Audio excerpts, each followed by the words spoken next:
Next, ಹೆಣ್ಣು ಭ್ರೂಣ ಹತ್ಯೆಗೆ ಕಾರಣಗಳಾವು? 18ನೇ ಪ್ರಶ್ನೆ. ಹುಟ್ಟಲಿರುವ ಭ್ರೂಣವು ಹೆಣ್ಣು ಮಗು ಆಗಿರುವಾಗ ಮತ್ತು ಪಾಲಕರು ಅದನ್ನು ಬಯಸದೇ ಇದ್ದರೆ ಗರ್ಭದಲ್ಲೇ ಅದನ್ನು ಕೊಲ್ಲುತ್ತಾರೆ. ಇದನ್ನ ಹೆಣ್ಣು ಭ್ರೂಣ ಹತ್ಯೆ, ಫಿಮೇಲ್ ಫಿಟಿಸೈಡ್ ಅಂತ ಕರೆಯಲಾಗತ್ತೆ.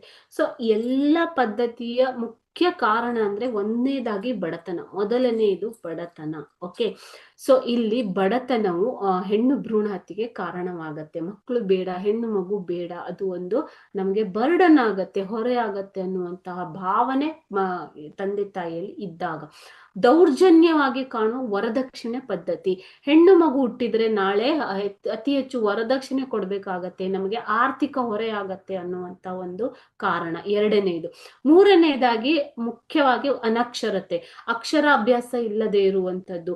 ಸೊ ಅಕ್ಷರಾಭ್ಯಾಸ ಇಲ್ಲದೆ ಇರುವಾಗ ಅವರಲ್ಲಿ ಕಾನೂನಿನ ಅರಿವು ಇರುವುದಿಲ್ಲ ಅಲ್ವಾ. ಸೊ ಇದರಿಂದಾಗಿ ಅವರು ಹೆಣ್ಣು ಭ್ರೂಣ ಹತ್ಯೆಗೆ ಮುಂದಾಗ್ತಾರೆ.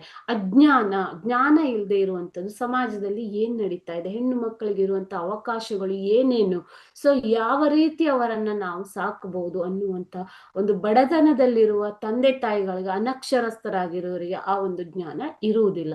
ಮಹಿಳೆಯರ ವಿರುದ್ಧದ ಮನೋಭಾವ, ಕೆಲವು ಕುಟುಂಬಗಳಲ್ಲಿ ಅಥವಾ ಕೆಲವು ಸಮಾಜದಲ್ಲಿ ಮಹಿಳೆಯರು ಕೀಳು ಅನ್ನುವಂತಹ ಭಾವನೆ ಇರುತ್ತೆ. ಆ ಒಂದು ಮನೋಭಾವ ಇದ್ದಾಗ ಮತ್ತು ಗಂಡು ಸಂತಾನವನ್ನೇ ಪಡೆಯಬೇಕು ಎಂಬಂತಹ ಆಸೆ ಇದ್ದಾಗ. ಓಕೆ, ಸೊ ಕೆಲವೊಂದು ಸಮಾಜದಲ್ಲಿ, ಭಾರತದಲ್ಲಿ ಈಗಲೂ ಕೂಡ ಪುರುಷ ಪ್ರಧಾನ ಸಮಾಜ ಅಂತ ನಾವು ಹೇಳ್ತೀವಿ. ಗಂಡು ಸಂತಾನ ಹೊಂದಿದರೆ ಶ್ರೇಷ್ಠ, ಅಥವಾ ಮುಂದೆ ನಮ್ಮನ್ನ ನೋಡ್ಕೋತಾನೆ ಅನ್ನುವಂತ ಒಂದು ಭಾವನೆ ತಂದೆ ತಾಯಿಯರಲ್ಲಿ ಈಗಲೂ ಇದೆ.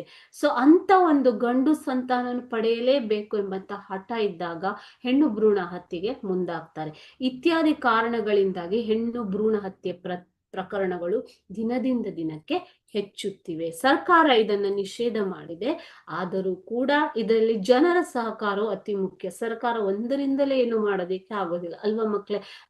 ನೀವು ನಮ್ಮಂತ ನಾಗರಿಕರು ಸುತ್ತಮುತ್ತ ನಡೀತಿರುವಂತ ಈ ಒಂದು ಅನಾಚಾರಗಳು ಪದ್ಧತಿಗಳನ್ನ ನಾವು ನೋಡಿ ವಿರೋಧಿಸಿದಾಗ, ಅದರ ಬಗ್ಗೆ ದೂರು ಸಲ್ಲಿಸಿ ಅದನ್ನ ಒಂದು ನಿರ್ಮೂಲನ ಮಾಡಬೇಕು ಅನ್ನುವಂತ ಮನೋಭಾವನೆ ಇದ್ದಾಗ ಮಾತ್ರ ಇಂಥ ಒಂದು ಪದ್ಧತಿಗಳನ್ನ ನಿರ್ಮೂಲನ ಮಾಡೋದಿಕ್ಕೆ ಸಾಧ್ಯ.